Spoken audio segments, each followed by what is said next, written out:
ہم کو مواقع ملے ہیں لیکن ہم نے ان مواقعوں کا استعمال نہیں کیا، ہمارے اعمال نہیں سدھرے، تو اللہ تعالی مصیبتیں اور مسائل لاتا ہے۔ ایک وجہ یہ ہے، اس پر انشاءاللہ ہم تفصیل کے ساتھ کبھی گفتگو کریں گے۔ اور دوسری وجہ وہ اللہ کی جانب سے تنبیہ اور وارننگ بھی ہو سکتے ہیں، دیکھو سنبھل جاؤ، دیکھو متنبہ ہو جاؤ۔ اس وجہ سے بھی بسا اوقات مسائل اور مشکلات آتی ہیں۔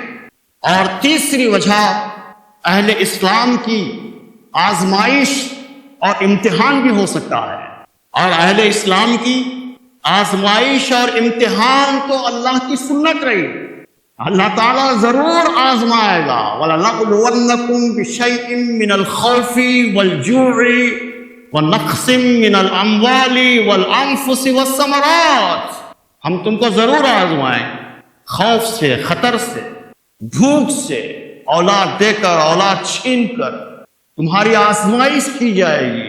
اور ان آزمائشوں کے اندر جو لوگ ثابت قدم رہیں گے اور ہر آزمائش پر وہ کہیں گے کہ قالوا انا للہ وانا الیہ راجعون، تو ایسے لوگوں کو اللہ تعالیٰ بشارت سناتا ہے، فبشر الصابرین، ایسے صابر لوگوں کے لیے بشارت سنا دیجیے۔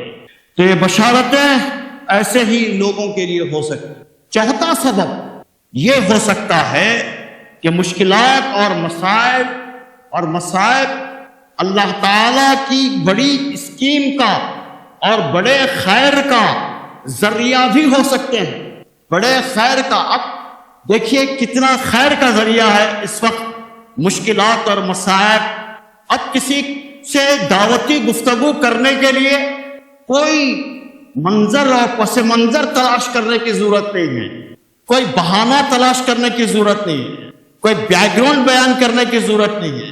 اب اس وقت لوگوں کے ذہنوں میں سوالات کا انبار ہے، مسلمان کو دیکھتے ہی وہ پوچھیں گے کہ یہ آپ پردہ کیوں کرتے ہیں، مسلمان کو دیکھتے ہی پوچھیں گے یہ ایک ہی سانس کے اندر طلاق طلاق کہہ کر ایک عورت کو تم کیسے جدا کر سکتے ہو، وہ آپ سے پوچھے گا یہ وقت کا مسئلہ کیا ہے، کیوں اتنا واویلا بچائے ہوئے ہیں مسلمان، وہ آپ سے دریافت کرے گا۔ اب آپ کو کھریدنے کی ضرورت نہیں ہے، وہ خود آپ سے سوالات کرے گا۔ میں سمجھتا ہوں کہ تاریخ کے اندر ایسا سنہری موقع مسلمانوں کو کبھی ہاتھ آیا ہو، اگر واقعی مسلمان داعیانہ طلب رکھتے ہوں، ان سوالات کا جواب دینے کی سکت رکھتے ہوں، ہمت رکھتے ہوں، حکمت کے ساتھ اور دلائل کے ساتھ بات کو پیش کرنے کی ان کے اندر صلاحیت پائی جاتی ہو، تو میں سمجھتا ہوں کہ یہ جو مشکلات اور مسائل اور مصائب ہیں یہ اللہ تعالیٰ کی طرف سے بڑے خیر کا ایک موقع ہے جو اللہ تعالیٰ فراہم کر رہا ہے۔ دوستو، قرآن کے مطالعے سے یہ بھی معلوم ہوتا ہے کہ قرآن نے مسلمانوں کو کبھی نہیں ڈرایا، کسی چیز سے بھی نہیں ڈرایا۔ ہاں البتہ شیطان سے، شیطان مردود اور ملعون سے متنبہ رہنے، ہوشیار رہنے کی بات کہی اور کہا کہ یہ تمہارا کھلا ہوا دشمن ہے، کہ انہ لہو عدو مبین، وہ تمہارا کھلا ہوا دشمن ہے، اور لیکن یہ دشمن بھی تمہارا کچھ نہیں کر سکتا، اس کی جو چالیں ہیں وہ بوسیدہ اور کمزور قسم کی چالیں ہیں۔ ان کید الشیطان کان ضعیفا، یقین جانو کہ شیطان کی جو چالیں ہیں وہ بہت کمزور ہیں، بہت ضعیف ہیں، وہ بھی کچھ نہیں کر سکتا۔ قرآن کے ڈسکورس پر، قرآن کے بیانیے پر آپ غور کیجئے کہ ایک طرف مشکلات اور مسائل اور مصائب کا طوفان ہے، لوگوں کو اسلام لانے کے نتیجے میں مارا جا رہا ہے، ان کو عرب کی گرم ریت پر دوپہر کے وقت میں گھسیٹا جا رہا ہے، آگ دہکا کر آگ میں ان کو لٹایا جا رہا ہے، اور چھاتے پر پتھر کی سیل رکھی جا رہی ہے، طرح طرح کی مصیبتوں اور مسائل کے اندر مبتلا کیا جا رہا ہے۔ اور جو لوگ مزدور پیشہ تھے، مزدوری کرتے تو یہ کہتے ہوئے ان کی مزدوری دینے سے انکار کر دیا جاتا تھا کہ تم مسلمان ہو، تو کیسی کیسی آزمائشوں سے دوچار کیا جا رہا تھا۔ لیکن قرآن نازل ہو رہا ہے، قرآن نازل ہو رہا ہے، کس شان کے ساتھ میں نازل ہو رہا ہے آپ اندازہ کیجئے۔ قرآن نازل ہو رہا ہے، قد افلح المؤمنون، فلاح پا گئے مومنین۔ یہ سورہ مومنون کی ابتدائی آیت ہے، پہلی آیت ہے، اور سورہ مومنون بالاتفاق مکے کے ان حالات میں نازل ہوئی جس کو ہم آزمائشوں کا دور کہتے ہیں۔ انتہائی آزمائشوں کے دور میں یہ آیت نازل ہوئی، یہ سورہ نازل ہوا، اور اس کے اندر فرمایا گیا کہ کامیاب ہو گئے مومنین، فلاح پا گئے مومنین۔ دور دور تک کامیابی اور فلاح اور راحت کی کوئی امید کی کرن دکھائی نہیں دے رہی تھی، لیکن قرآن کا ڈسکورس یہ ہے کہ کامیاب ہو گئے مومنین۔ آپ اندازہ لگائیے۔ لیکن آج ہمارے واعظین، آج ہمارے مقررین اور واعظین لوگوں کو ڈراتے ہیں۔ نہیں، قرآن نے کہیں نہیں ڈرایا، قرآن نے صرف شیطان سے چوکنا اور چوکس رہنے کے لیے کہا، لیکن حالات کے لیے اس نے امید پیدا کی، امید کو جگایا۔ آپ بتائیے ایسی آزمائشوں کے دور میں کیا آیت نازل ہو رہی ہے کہ قد افلح المؤمنون، اور وہ مومنین کون ہیں؟ الذین هم فی صلاتهم خاشعون، یہ وہ لوگ ہیں جو اپنی نمازوں کے اندر خشیت اختیار کرتے ہیں، خشوع اختیار کرتے ہیں۔ وہ نمازیں وزن اتارنے کے لیے نہیں پڑھتے، وہ نمازیں اوپر اوپر نہیں پڑھتے، وہ نمازیں اٹھ بیٹھ نہیں کرتے، بلکہ اپنی نمازوں کے اندر خشوع اختیار کرتے ہیں، اللہ تعالیٰ کا تضرع اختیار کرتے ہیں۔ نماز میں وہ اللہ تعالیٰ کو دیکھتے ہیں، اللہ تعالیٰ سے گفتگو کرتے ہیں۔ ایک طرف بیٹے کا انتقال ہو گیا، بیٹے کا انتقال ہو گیا، لخت جگر کا انتقال ہو گیا، اور انتقال کے وقت امید کی جاتی ہے کہ قریبی رشتہ دار، پڑوس کے لوگ تعزیت کریں گے، ہمدردی جتائیں گے، لیکن قریب کے لوگ اور رشتہ داروں نے اور پڑوس کے لوگوں نے کہا کہ اب محمد وہ نسل کٹا ہو گیا، اس کے بعد میں اب کوئی نام لیوا نہیں رہے گا، اس کی نرینہ اولاد ختم ہو گئی۔ آپ بتائیے کہ کتنے دل برداشتہ قسم کے حالات سے ہوں گے۔ ایسے وقت میں قرآن نے کہا انا اعطیناک الکوثر، اے محمد صلی اللہ علیہ وسلم، ہم نے آپ کو کوثر عطا کر دیا، خیر کثیر آپ کو ہم نے عطا کر دیا۔ کوثر کے ایک معنی تو وہ ہے وہ آب کوثر، حوض کوثر، لیکن کوثر کے اصل معنی ہے خیر کثیر، جس کے اندر کثرت پائی جاتی ہے۔ خیر ہم نے آپ کو عطا کر دیا، اور پھر آپ کیا کرو، یہ مل گیا ہے آپ کو تو فصلی ربک وانحر، بس آپ نماز پڑھیے اور پھر قربانی دیجیے، اور پھر خوشخبری دی، کیا کہا؟ انا شانئک ھو الابتر، آپ کا دشمن ہی ابتر ہے، آپ کا دشمن ہی وہ نسل کٹا ہے، آپ کا دشمن کیا نام لیوا کوئی نہیں رہے گا۔ آپ بتائیے کوئی اپنے آپ کو ابو جہلی کہلانا پسند کرے گا، یزیدی کہلانا پسند کرے گا؟ اس کے برخلاف حسینی کہلانا پسند کرے گا، اس کے خلاف سیدی کہلانا پسند کرے گا، لیکن وہ کبھی پسند نہیں کرے گا۔ تو اللہ تعالیٰ نے اس طرح تسلی دی۔ تو ان حالات کے اندر بھی مسلمانوں کی نگاہیں قرآن مجید پر ہونی چاہیے، اور قرآن مجید سے ہم کو طاقت ہمت اور دانائی اور حکمت حاصل کرتے رہنا چاہیے. یہ وقت کی اہم ترین ضرورت ہے.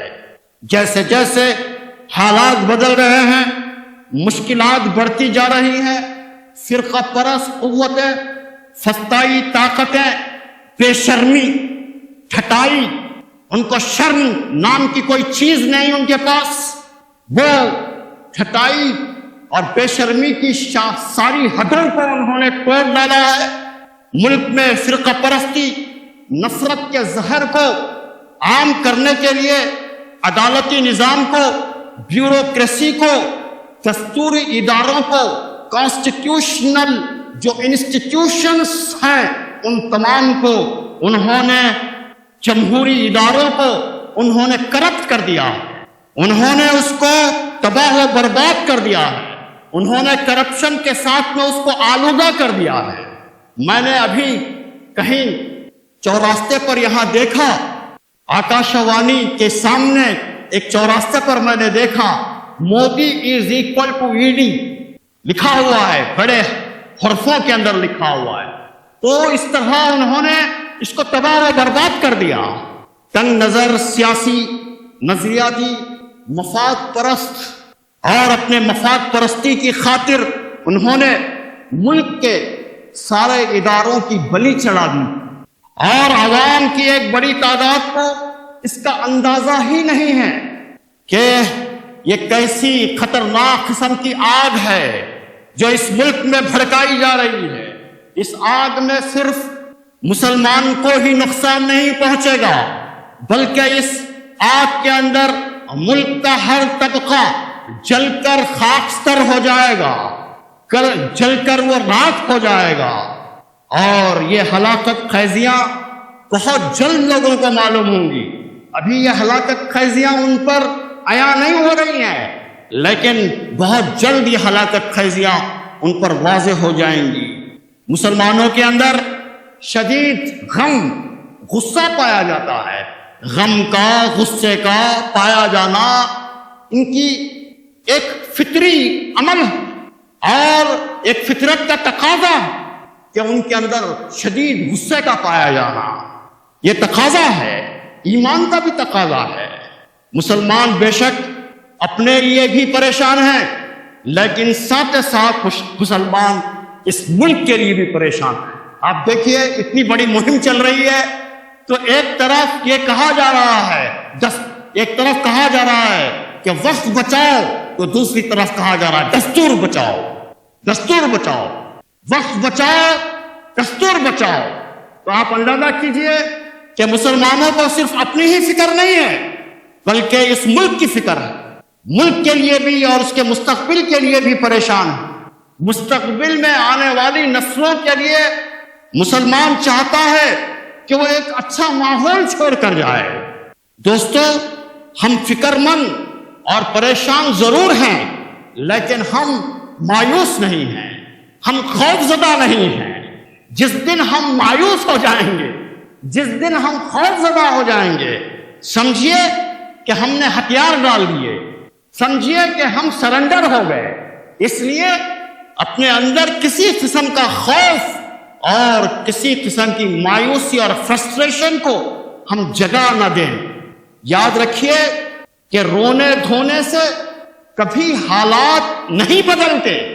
ان پر رو رہے ہیں، ان پر رو رہے ہیں، اپنوں پر رو رہے ہیں، علماء پر رو رہے ہیں، قائدین پر رو رہے ہیں. بلیم گیم سے بھی کوئی تبدیلی نہیں آتی. اس پر بلیم کر رہے ہیں، اس پر بلیم کر رہے ہیں. لاہ عمل کہنے سے کچھ نہیں ہوتا. لیڈرشپ اور لیڈرشپ کہنے سے کچھ نہیں ہوتا. مسلمانوں کو دھوکہ دیا جا رہا ہے.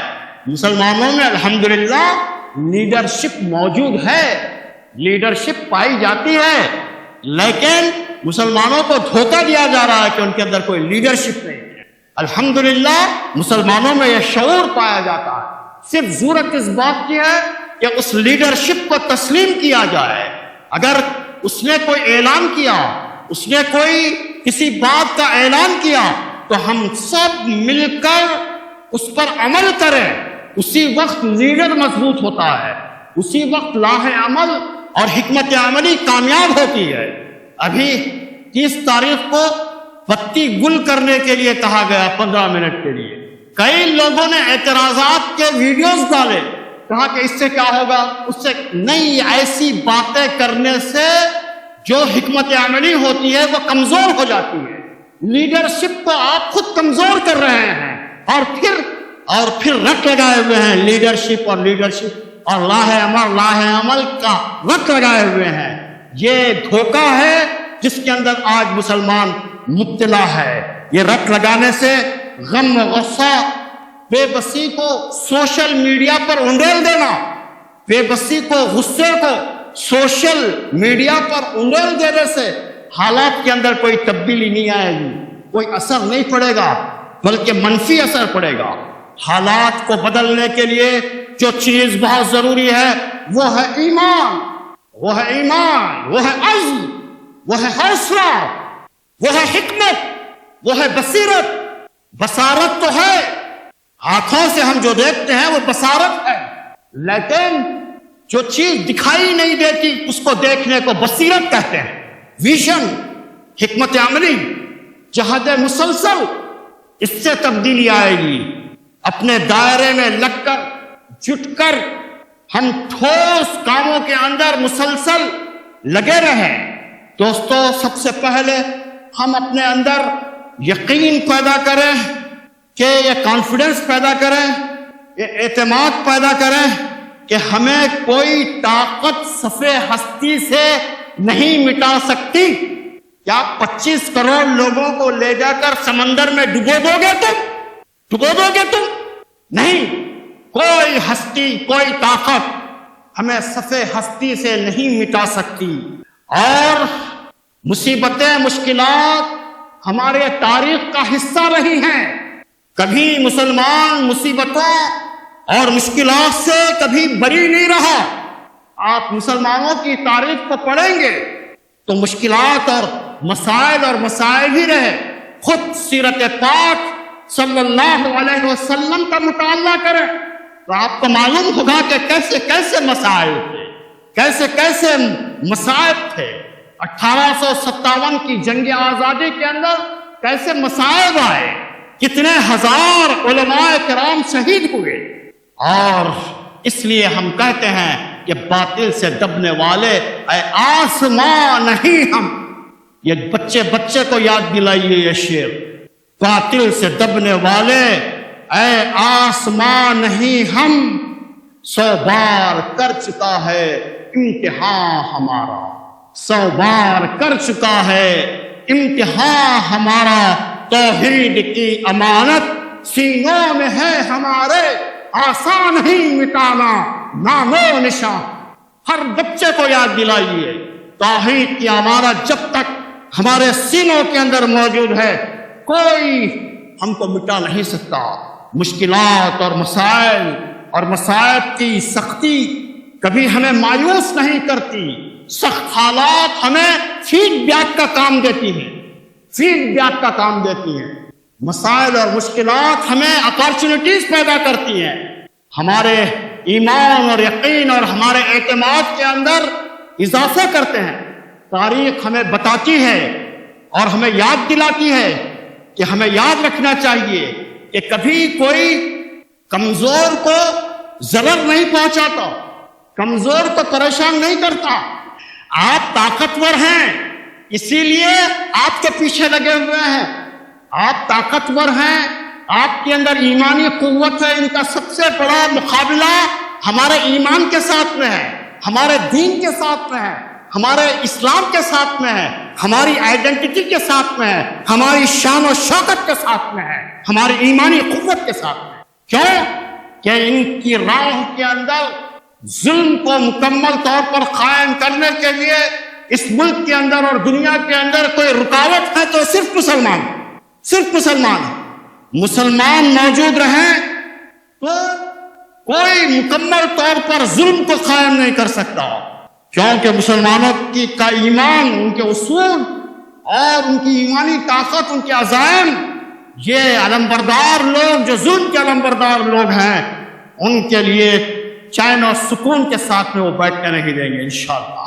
اس لیے ظالمانہ نظام مکمل حیثیت سے کھڑا ہی نہیں ہو سکتا آپ کی موجودگی میں۔ تو مسلمان اپنی طاقت کو محسوس کریں، آپ کون ہیں اس کو محسوس کریں۔ سب سے بڑی بات تو یہ ہے کہ ہم خود اپنی طاقت کو محسوس نہیں کرتے۔ انشاءاللہ یہ حالات ہمیں اور مضبوط بنائیں گے۔ یہ بات سمجھ لیجئے کہ ہمارے ان مشکلات کا کوئی شارٹ کٹ حل نہیں ہے، کوئی شارٹ کٹ حل نہیں ہے کہ ایسا کر دیا تو ایسا ہو جائے گا، ان کے سامنے سرنڈر ہو جائیں گے تو ایسا ہو جائے گا، ان سے ہاتھ ملا لیں گے تو ایسا ہو جائے گا۔ کوئی شارٹ کٹ حل موجود نہیں ہے، بلکہ یہ مشکلات کا راستہ ہے، یہ مسائل کا راستہ ہے۔ ہمیں برداشت کرنا پڑے گا، ہمیں مزاحمت کرنا پڑے گا، ہمیں ریسسٹ کرنا پڑے گا۔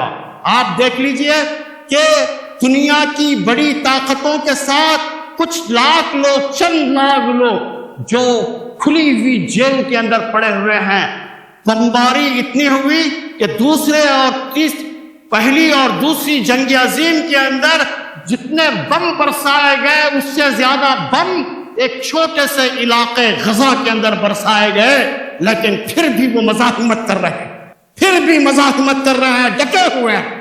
مسجد اقصی کے لیے وہ شہادتیں پیش کر رہے ہیں، اور انہوں نے ہمارے لیے راستہ بتایا کہ ہم مزاحمت کو نہیں چھوڑیں گے، اس راستے کو ہم نہیں چھوڑیں، ظلم کے خلاف ہم آواز کو بلند کرتے رہیں گے۔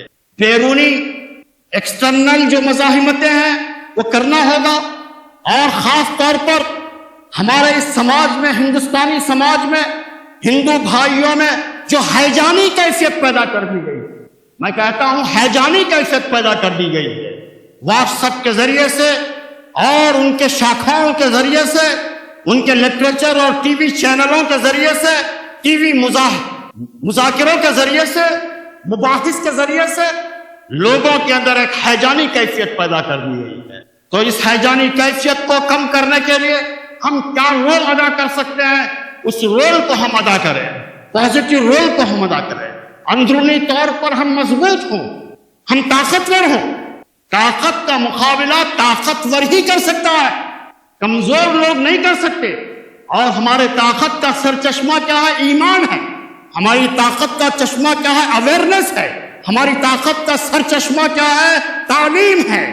ہم ہر سطح پر تعلیم لوگوں کو دیں، ہمارے سلم ایریاز کے اندر، ہمارے چبوتروں میں، ہمارے گلی کوچوں میں، ہر جگہ تعلیم کا بول بالا ہو۔ تعلیم کو ہم ایک تحریک کی حیثیت سے چلائیں، اور کوئی بچہ، کوئی لڑکی، کوئی بوڑھا تعلیم سے محروم نہ رہے۔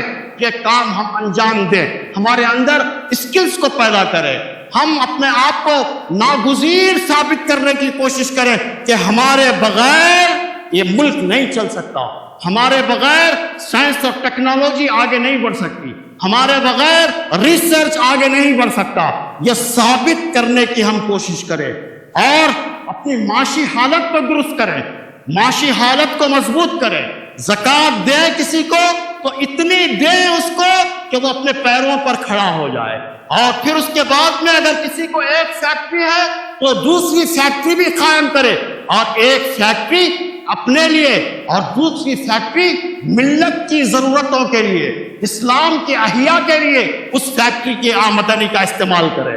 اس طرح ہم اپنے معاشی حالات کو مضبوط کریں، اور پھر ہم اپنے آپ کو جذباتیت سے پاک کریں۔ ہم بہت ایموشنل واقع ہوئے، بہت کچے جذبات ہیں ہمارے، اور بہت جلدی جذبات میں آ جاتے ہیں، ایموشنز کے اندر جاتے ہیں، اور یہ قومی المیہ ہے ہمارے لیے۔ اس لیے ہم اپنی جذباتیت کو حکمت کے اندر، دانائی کے اندر ہم تبدیل کریں۔ اور یہ جذباتیت، میری قسم کی جو جذباتیت ہے، یہ آدمی کو سوچنے سمجھنے سے خالی کر دیتی ہے۔ جذباتی جو لوگ ہوتے ہیں وہ لوگ حکمت کی، دانائی کی باتوں کو وہ کمزوری سمجھتے ہیں، بزدلی سمجھتے ہیں۔ جو اپنے لوگ ہوتے ہیں ان کی باتوں کو تسلیم کرتے ہیں، اور جو لوگ ان کو اچھی باتیں بتاتے ہیں ان کی باتوں پر عمل کرنے کے لیے تیار نہیں۔ پھر ہم برادران وطن کے ساتھ میں تعلقات کو مضبوط کریں۔ برادران وطن کے یہ وقت ہے، یہ ہم ان سے اپنے تعلقات کو مضبوط کریں، ان سے سلام علیک کریں، ان سے ملیں، ان سے ملاقاتیں کریں، ان کے سکھ دکھ کے اندر کام آئیں، ان کو ہم الگ نہ سمجھیں، غیر مسلم کا لفظ استعمال نہ کریں، غیر مسلم نہیں، ہم کہیں برادران وطن، وطنی بھائی، وطنی بہنیں، یہ ہمارے وطن کے لوگ ہیں، یہ لوگ محروم ہیں اسلام سے، اسلام کے نور سے محروم ہیں، ایمان کی دولت سے محروم ہیں۔ ہمارا کام ہے کہ ہم ان تک اسلام کو پہنچائیں اور ایمان کو پہنچائیں، ان سے تعلقات کو مضبوط کریں، ان کی غلط فہمیوں کو دور کریں، اور پھر اپنے مقام پر مسلمانوں کی کمزوری کو دور کریں۔ اور سب سے بڑی کمزوری مسلمانوں کی کیا ہے؟ وہ اخلاقی کمزوری ہے، اخلاقی کمزوری ہے۔ ہم اپنی اخلاقی حالت کو درست کریں، دکاندار با اخلاق ہو، آفیسر با اخلاق ہو، رکشہ چلانے والا با اخلاق ہو، مزدور با اخلاق ہو، اسٹوڈنٹ با اخلاق ہو، ٹیچر اور لیکچرر با اخلاق ہو۔ ہم با اخلاق بنیں، اخلاق کے سرمایے سے ہم اپنے حالات کو درست کریں اور امت مسلمہ کو خیر امت بنانے کی کوشش کریں، اور تمام کمزوروں کے لیے ہم رحمت بنیں۔ جتنے کمزور لوگ ہیں، دبے ہوئے لوگ ہیں، ڈپریو لوگ ہیں، کچلے ہوئے لوگ ہیں، کیا آپ سمجھتے ہیں کہ صرف ہم ہی لوگ دبے ہوئے کچلے ہوئے ہیں؟ نہیں، ہم سے بھی زیادہ دبے ہوئے کچلے ہوئے لوگ اس ملک کے اندر پائے جاتے ہیں، کئی دلت اس ملک کے اندر پائے جاتے ہیں۔ آج بھی دلت کو مندر کے اندر آنے نہیں دیا جاتا، آج بھی چند علاقے ایسے ہیں جہاں پر دلتوں کے لیے ہوٹلز الگ، جہاں پر راستے الگ ہیں، آج بھی اس ملک کے اندر یہ حالات پائے جاتے ہیں۔ اس لیے ہم ان تمام لوگوں کے لیے رحمت بنے، طاقت بنے۔ کونوا قوامون بالقسط، ہم سب کے لیے عدل و قسط کے علمبردار بنے، اور ہم جہاں کہیں بھی ظلم ہو رہا ہو ہم مظلوم کا ساتھ دیں۔